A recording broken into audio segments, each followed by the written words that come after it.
అదేదో ఫ్యాక్టరీ ఉండేది, battery factory. ఆయన పట్టుకొచ్చారు. దాసరి జై రమేష్ ఒకసారి పోటీ చేశాడు, ఓడిపోయాడు.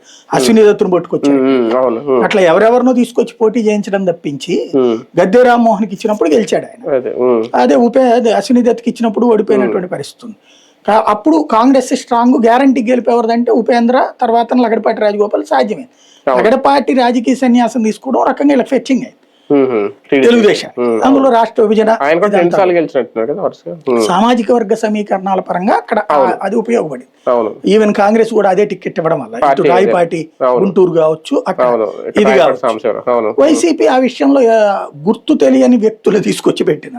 అప్పట్లో ప్రసాద్, నిమ్మగడ్డ ప్రసాద్, పివిపి, ఇట్లాగా అక్కడ సామాజిక వర్గం అదే ఒక సామాజిక వర్గం ప్రచారం కూడా ఉండాలి కదా పార్టీ పరంగా. ఆ సామాజిక వర్గానికి తెలుగుదేశంకి వాళ్ళు లాయల్టీ ఫస్ట్ నెంబర్ 1 కమ్మ సామాజిక వర్గం వచ్చాడు. రెండోది వచ్చేటప్పటికి ఇక్కడ రెడ్డి సామాజిక వర్గం తక్కువ కదా, ఇంకోటి కాపు సామాజిక వర్గం సెకండరీ ఉంటది. కాపు సామాజిక వర్గం ఇచ్చి ఫెయిల్ అయ్యాడు జగన్ ఇక్కడ ప్రయోగం చేసి, గుంటూరులో రోసేని ప్రయోగం, రెడ్డిని ఇచ్చి ఒకసారి దెబ్బతిన్నాడు. ఇక్కడ ఒక సరైన సమీకరణాల్లో ఫెయిల్ అవుతుంది. ఇచ్చాడు కానీ సరైన వ్యక్తిని ఎక్కడ ఎంకరేజ్ చేస్తున్నాడు? 5 ఏళ్ల నుంచి కూడా ఫ్రమ్ ద బిగినింగ్ ఎంకరేజ్ చేయాలి కదా. 2014 ఓకే మనం ఫెయిల్ అయ్యాం, ప్రసాద్ తీసుకొచ్చి ఎక్కడో ఉన్న ఆయన తీసుకొచ్చి అక్కడే గుణదల నెహ్రూ గారి ఇంటి పక్కనే ఉంటది ఆయన. కానీ అప్పటికి కేసు